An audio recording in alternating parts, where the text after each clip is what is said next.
Hola, ¿qué tal? Mi nombre es Joaquín Rodríguez.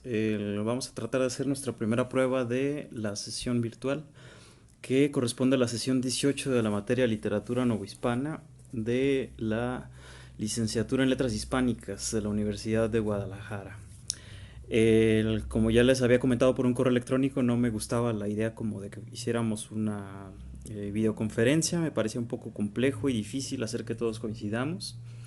Y me parece un poco más sencillo que yo en unos videos que les haga les vaya resumiendo las lecturas, o por lo menos lo que a mí me gustaría compartirles respecto a las lecturas, para tratar de ayudar a, digamos, hacer un poco más llano el camino, porque algunas de las lecturas que vienen son particularmente complejas y lo habrán visto con los sonetos de Sandoval Zapata. Entonces, comenzamos.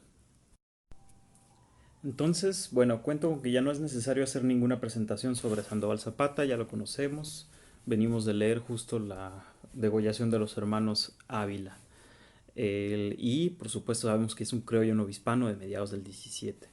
Entonces, antes de entrar con los sonetos, me gustaría hablarles de lo que se conoce como emblemática.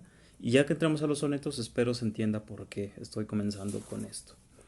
Lo que conocemos como emblemática, por lo menos en su versión más característica, es algo, digamos, fue un fenómeno propio del libro impreso del siglo XVI.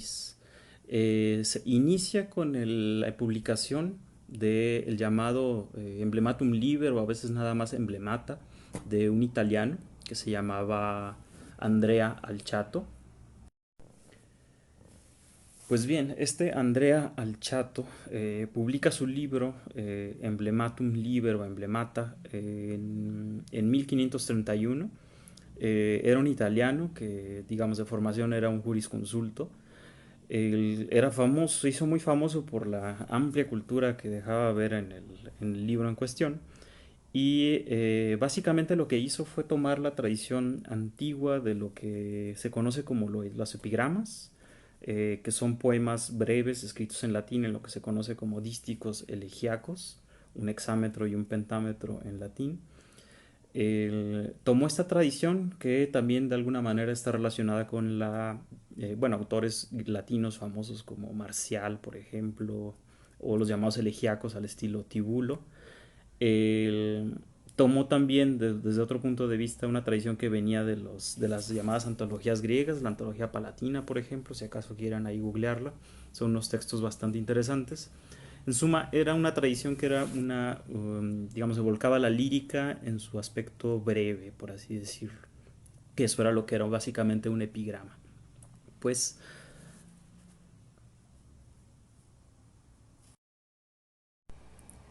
entonces, ¿qué cosa era un emblema?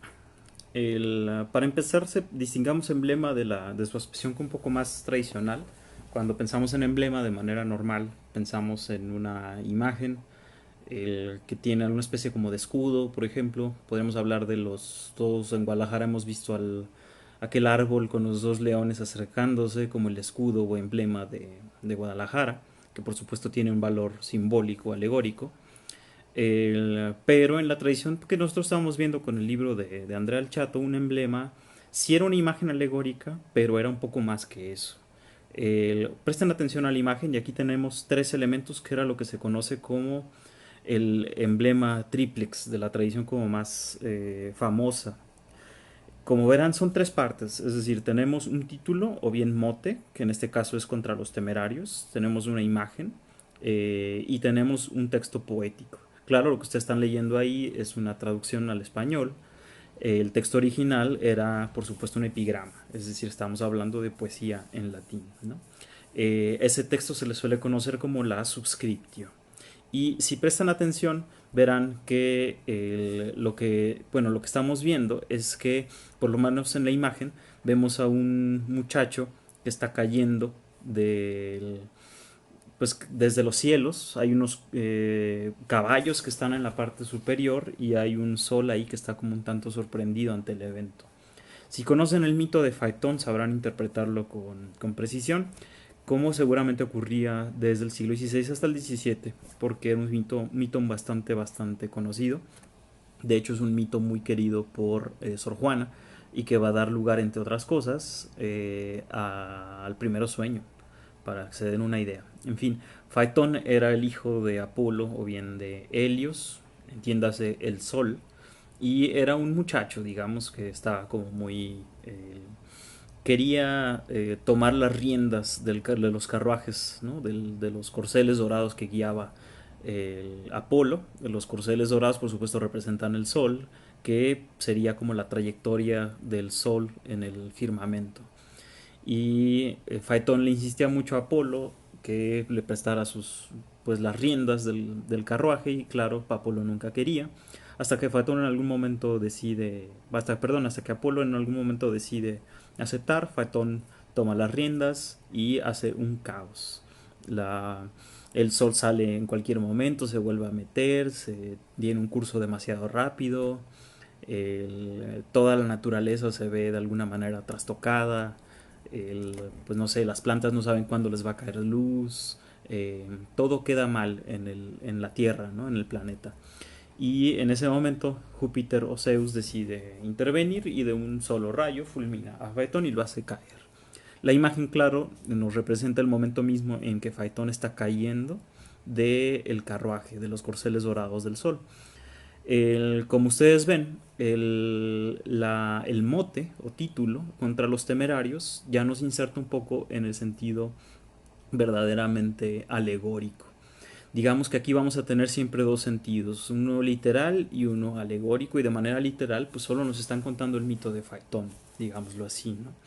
Pero a nivel alegórico debemos ya con el título entender que se trata de que Faetón va a representar a las personas temerarias, a las personas demasiado audaces.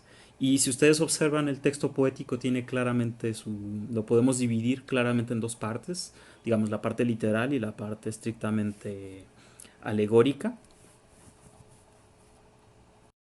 Entonces, la primera parte se referirá nada más de manera estricta al mito de Faetón. Y dice, aquí ves a Faetón, auriga del carro paterno, que se atrevió a guiar los caballos llameantes del sol.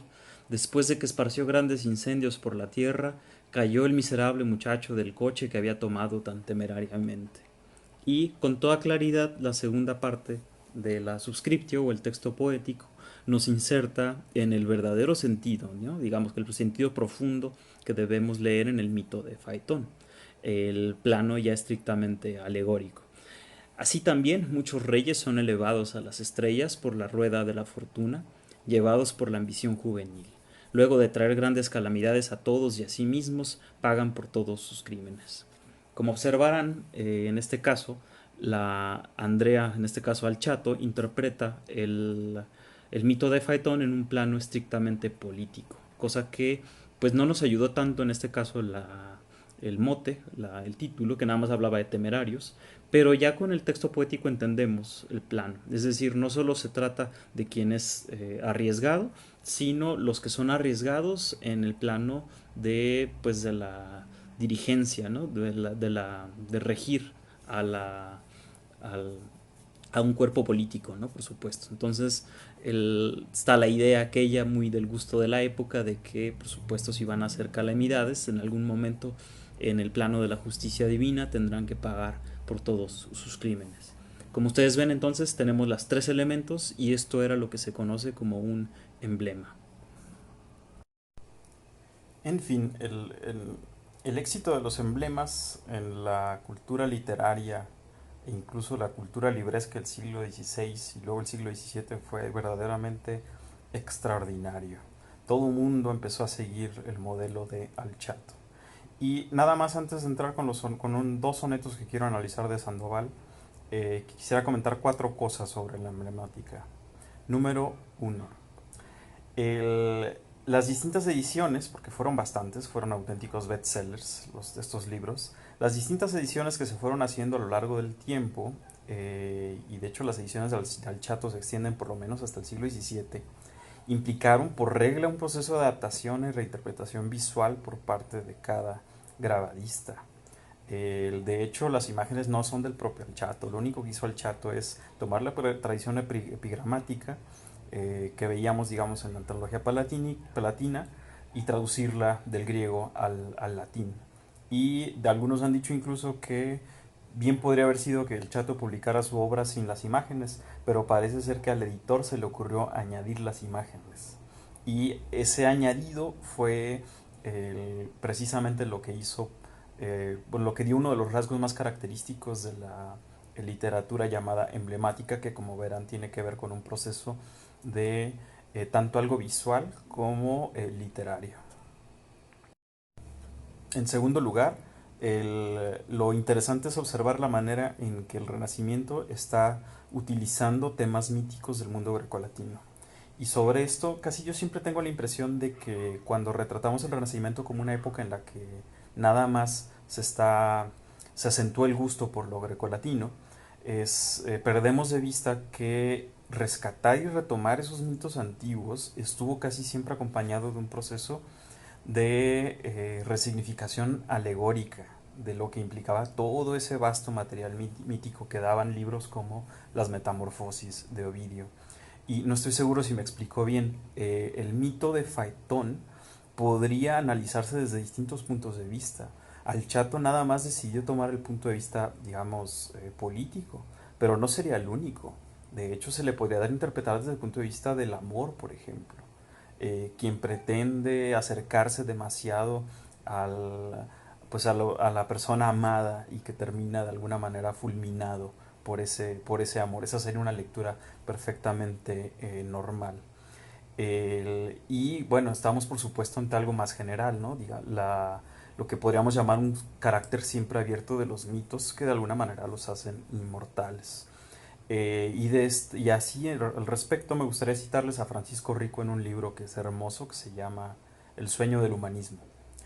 Dice Francisco Rico, el despliegue de citas y reminiscencias clásicas que distingue inmediatamente a los humanistas se los puede antojar hoy rutina, falta de originalidad, mera contraseña superficial, y puede haberlo sido en los menos inteligentes, pero en los más dotados, aun cuando no llegaran a la talla de León Battista Alberti, la referencia al mundo antiguo era fundamentalmente un sistema de análisis y crítica. Es decir, mediante la emblemática estamos viendo cómo se interpreta el mundo en clave alegórica. Y la manera en que la emblemática encapsuló un sinnúmero de referencias anecdóticas o míticas de la antigüedad es parte, por supuesto, de un proceso, de este proceso más general al que Rico se refiere como un sistema de análisis y crítica, ¿no? Estamos entonces ante la conformación de un repertorio de alegorías que sirven para dotar de sentido o espesura simbólica el mundo, tal como lo veían las personas de la época. Y en tercer lugar, también hay que observar la clara implicación moral que tienen los emblemas. Y yo aquí siempre tengo la impresión de que entro como un terreno un poco pantanoso. Desde hace ya mucho tiempo, ¿no? Ha habido una marcada tendencia a desvalorar una obra literaria si hay ahí un mensaje moral. Casi como si nos sonara algo anticuado, propio de una época, no sé, mojigata, que aún se creía que el arte debía enseñar valores. Y ahora a veces ocurre que si nos enteramos de que un autor pretende enseñar algo, nos sentimos ante un tipo de como de adoctrinamiento y no sé, a veces nos provoca un bostezo irremediable. Pero solo diría aquí al respecto que esa es una visión que parece ya caduca, si acaso alguien la sigue teniendo en la actualidad. Y bueno, no le digo que le exijamos a la literatura hacer que prevalezcan las buenas costumbres, ¿no? Como dirían en el siglo XVIII, sino que por lo menos no descartemos o hagamos menos una obra literaria por el hecho de asumir una postura moral definida en el mundo. Y esto siempre se va a ver en esta literatura. Y en cuarto lugar, y prometo que ya me estoy acercando a la obra literaria, a los sonetos de Sandoval Zapata, los libros de emblemas fueron tan exitosos que incluso se hicieron propuestas fuera del llamado emblema triple. ¿Qué quiero decir con esto? Que, por ejemplo, autores muy famosos como Sebastián de Covarrubias o bien otros hicieron libros que de hecho no necesitaban agregar, por ejemplo, el texto poético. En el caso del emblema que vimos como Faetón, es como si ustedes nada más encontraran la pura imagen de Faetón y el mote contra los temerarios y se asumiera que ustedes ya serían capaces de entender con toda perfección a qué se refería. Ustedes hubieran dicho, ah, claro, es Faetón, y por supuesto Faetón simboliza el carácter temerario. Algo semejante es lo que se esperaría del lector culto de aquella época.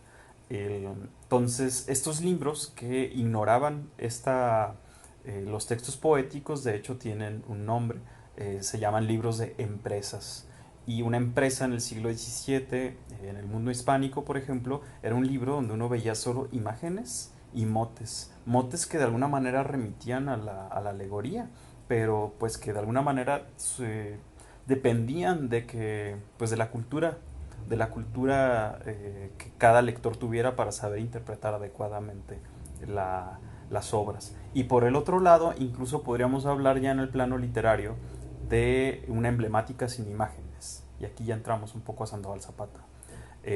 Los emblemas en tanto clave como de alegórica para interpretar el mundo, lo vemos repartido en las obras literarias que incluso no tienen imágenes de ningún tipo, ¿no? Podemos ver emblemática en discursos en el siglo XVII, podemos ver emblemática, por así decirlo, pero sin imágenes, en sermonarios o sermones en general. Los autores sencillamente tenían que aludir a alguna imagen, algún emblema, y algunas veces las describían, pero sin por supuesto añadirlas necesariamente, ¿no? Porque para eso se necesitaba pues un grabadista, una persona que estuviera dispuesta a imprimir el libro, y pues eso implicaba dinero. Incluso podríamos hablar ya en el 17 de sonetos que deberíamos leer en clave emblemática, para lo cual hay que recordar siempre que entonces tenemos siempre dos niveles, el nivel alegórico y el nivel literal. Dicho eso, entonces permítanme rastrear con un poco más de detalle una imagen, la imagen de el insecto o la palomilla que se acerca hacia la luz, un fenómeno que todos hemos visto y que se interpretó en clave emblemática en aquella época, y esto hunde sus raíces hasta Petrarca. Entonces empecemos con Petrarca. El soneto 17, una traducción vieja ya, de Enrique Garcés, dice así: de vista hay animales ansí pura, que van sin pena alguna al sol mirando. Hay otros de tan flaca, que buscando van las tinieblas y la noche oscura. Hasta ahí, si se fijan, queda bastante claro. Es decir, hay animales, hay seres vivos que tienen una vista pura y son capaces de mirar hacia el sol, pero en cambio hay otros que tienen una vista flaca, es decir, pues débil, y solo se acercan hacia las tinieblas y la oscuridad. Continúa el segundo cuarteto. Hay también otros de una tal natura, es decir, naturaleza, que porque el fuego es claro, revolando andan en él, y ansí se van quemando. Yo triste de esto sigo la locura. Como podrán ver, aquí la imagen, por supuesto, es que otros se acercan hacia el fuego, y que aquí ya deberíamos pensar que, por supuesto, es la palomilla, que van revolando. Esto no es falta de ortografía, está subiendo las grafías propias de aquella edición antigua, ¿no? Lo mismo que ocurre con el sigo ahí medio extraño. Pero bueno, el amante en este caso, con este último verso del segundo cuarteto, yo triste de esto sigo la locura, el amante dentro de toda la literatura petrarquista ya por supuesto hace ver que a nivel, digamos, literal está hablando de una palomilla, pero de manera alegórica se refiere por supuesto al propio amante. Por supuesto que será entonces el fuego será el amor. Continúa Petrarca, que sin poder sufrir la lumbre tan clara, o sin buscar de nuevo algún camino, o tiempo más oscuro de la tarde, con mis enfermos ojos vuestra rara vista siguiendo voy tras mi destino, sabiendo bien que voy tras lo que me arde. Como observarán, pues de nuevo queda bastante claro, es decir, se acerca hacia el amor, ese amor es una lumbre, sabe perfectamente el amante que le va a hacer daño, pero aún así va detrás de eso. Pues una imagen como esta era claro que era evidente que tuviera una interpretación alegórica, y por lo tanto que en el 16 y luego el 17 se interpretara en clave alegórica y emblemática. Lo que ustedes están viendo, por ejemplo, son empresas, es decir, solamente tienen el mote y la imagen, y claramente se está interpretando el emblema de la palomilla. Yo tiendo a no decir mariposa, a veces dicen mariposa, pero yo nunca he visto una mariposa acercarse a la lumbre. Pero bueno, se pueden quedar con mariposa, mariposa, palomilla, lo que ustedes gusten. Esta de Paulo Giovio es en las impresas militares y amorosas, 1574. Verán ahí el insecto en torno a la vela. Hay algo que nos hace ver que seguramente sí se remite al amor, y si no, observen justamente debajo de la vela tenemos una Venus, en clara representación al amor, y el italiano en el mote aparece como en un cordel ahí entrelazado, ¿no? Dice: così vivio piacer conduce a morte, tan vivo placer conduce hacia la muerte. Es decir, es la palomilla que en su placer mismo, en su gusto, se está acercando hacia la lumbre, y en esa lumbre se va a abrazar con ese, por supuesto. Es decir, se va a quemar. Si no queda claro la alusión al amor, en los Amor un emblemata de 1608 lo vemos más claro, ¿no? Observen, hay varios insectos en torno a la luz de la vela, y pues ahí hay un personaje que todos reconocemos, es decir, Cupido. Y por supuesto se está remitiendo al amor. Y después de todo este recorrido ya podemos entrar con Sandoval Zapata, uno de los sonetos más extraordinarios, francamente, el soneto 16, que en la edición manuscrita en la que se divulgó, que es el manuscrito 1600 de la Biblioteca Nacional de México, él aparecía con unos títulos puestos seguramente no por él mismo, sino por alguien más, cosa muy normal en aquella época. El antologador le habría puesto riesgo grande de un galán en metáfora de mariposa, con lo cual de hecho ya nos ayudó a entender al soneto. El galán bueno, por supuesto se refiere al amante, al enamorado, y está en metáfora de mariposa, aunque de hecho el propio Sandoval no va a decir la palabra mariposa en ningún lugar del soneto, pero queda claro que se está refiriendo a este emblema. Leámoslo, y Sandoval es muy suele ser muy audaz en los primeros versos de sus sonetos y genera cierta complejidad. Observen la primera imagen: vidrio animado que en la lumbre atinas con la tiniebla en que tu vida hielas, y al breve punto de morir anhelas en la circunferencia que caminas. El lector moderno, por supuesto, quiere entender vidrio en su sentido literal, y ya desde que trata de hacer eso no le va a entender en absoluto. Pero hay que leer vidrio en su clave metafórica, y en cambio animado desde el punto de vista ya digamos literal, por así decirlo. El animado porque se está refiriendo a algo vivo, y es en este caso el insecto, pero ese insecto resulta verse como vidrio, con lo cual quizás nos está hablando de la transparencia, de lo translúcido de la palomilla, pero desde el primer beso, los primeros dos, ya queda bien clara la imagen. Está atinando en la lumbre, se está acercando a la luz, y en cambio ese insecto en su vida misma se está helando con la propia tiniebla. Es decir, hay frío por parte del insecto o el ser vivo, y la lumbre a la que se está acercando va a remitir por supuesto a la luz. Pero como verán, esa luz no es necesariamente la vida, sino que esa luz va a ser la muerte. Y lo dejan claro desde el tercer verso: al breve punto de morir anhelas. La palomilla se acerca hacia el fuego, y claro, pues que está ahí está la muerte. Y en la circunferencia en la que caminas, porque está dando vueltas en torno a la lumbre. De nuevo observen la manera típica de los autores de esta época. Sería demasiado literal decir que la palomilla o el insecto vuela, ¿no? Aquí resulta que camina. El, Acá en el segundo cuarteto verán que hay una nueva metáfora que tiene que ver con que la palomilla será como un barco, por así decirlo. Veámoslo, dice: en poco mar de luz ve oscuras ruinas, nave que desplegaste vivas velas. La más fúnebre noche que recelas se enciende entre la luz que te avecinas. Observen que esa palomilla está viendo en ese poco mar de luz. ¿Se entiende por qué mar de luz? Digamos, es la luz que está despidiendo la propia vela. Está viendo oscuras ruinas, que se está refiriendo claramente a la muerte. Si no queda claro, verán que más abajo es bastante evidente. Es oscuro no porque sea literalmente oscuro, sino metafóricamente oscuro. Hay ruina ahí porque es la muerte. Y por como es la muerte, verá oscuras ruinas. Observen también el oxímoron de fondo, ¿no? En la luz se está viendo la oscuridad. Eh, y ahora ya no es solo un insecto, una palomilla o mariposa, sino que es una nave que desplegó vivas velas. Y un poco en la misma sintonía de hablar de mar de luz, ¿no? Y si no quedaba claro que oscuras ruinas se refiere a la muerte, el siguiente verso nos lo deja, nos lo hace ver bastante claro. La más fúnebre noche que recela se enciende entre la luz que te avecinas. ¿Cuál es la más fúnebre noche a la que alguien le podría tener miedo? Y esa noche se está encendiendo entre la luz. Pues claro, es la muerte.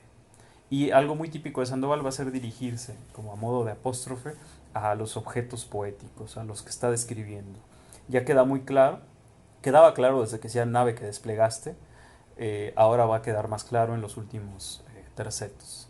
Dice el primer terceto, perdón, y luego el segundo. No retire tu espíritu cobarde el vuelo de la luz donde te ardías. Abrázate en el fuego que buscabas. Es un bastante fácil de entender. Lo está invitando entonces a la palomilla a seguir adelante. Y claro, termina diciendo, y por último, nada más quiero que analicemos un soneto más de Sandoval.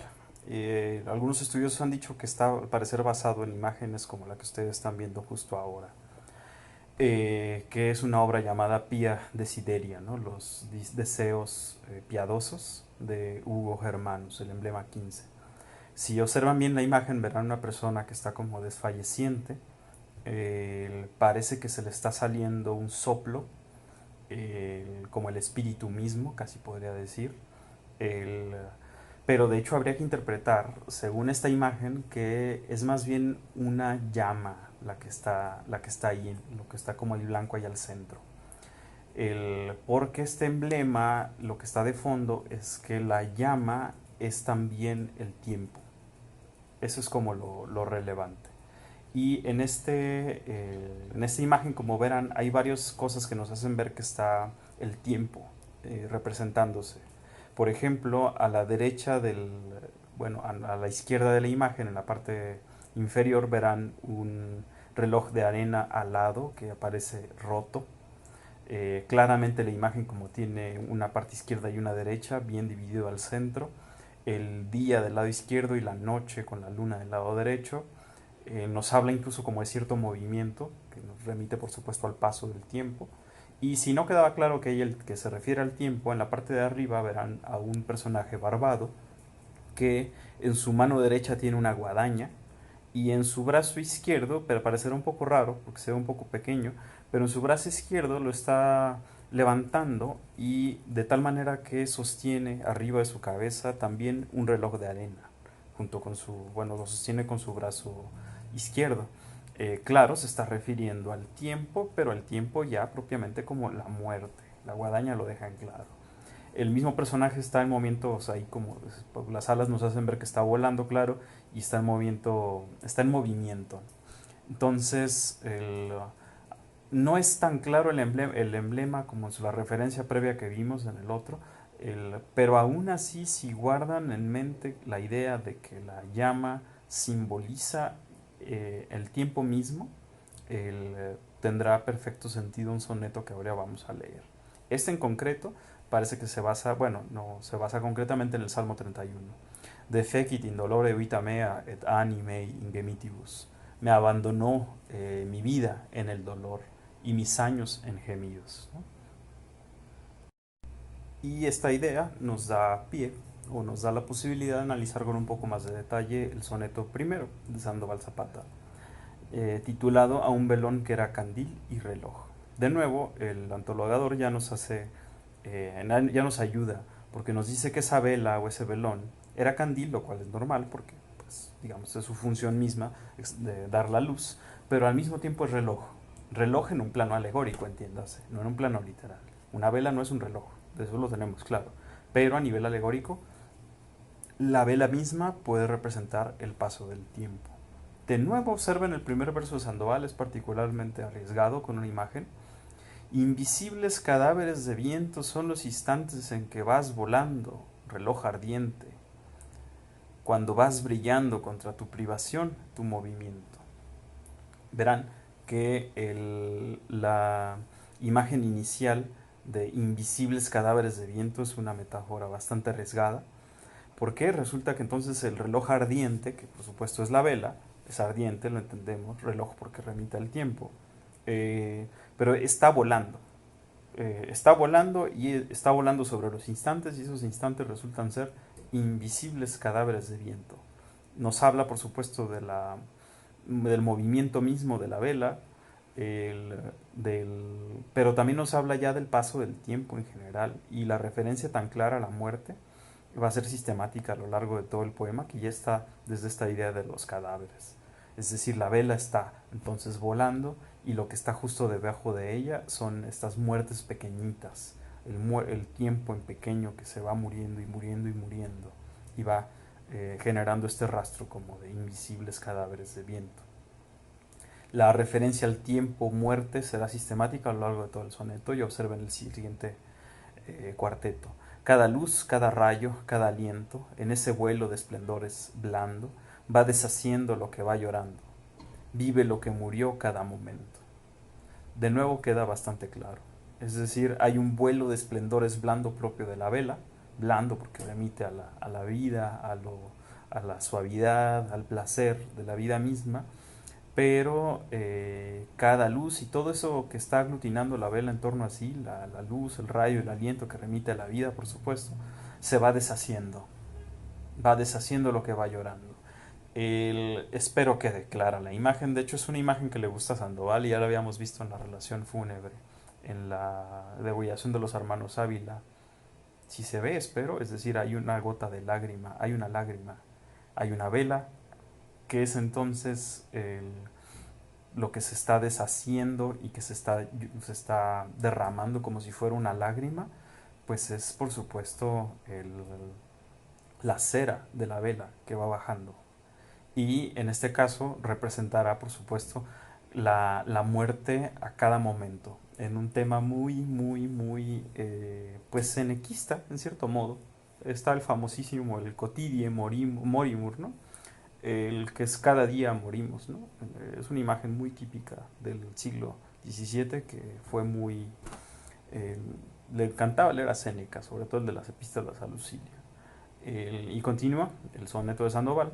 Cuando durase más su alada vida, dirá la muerte. Entonces aquí es como si estuviera hablando la muerte, ¿no? Cuando durase más su alada vida, la alada vida de la llama, ¿no? Más peligros visto a este reloj en sus fatales suertes.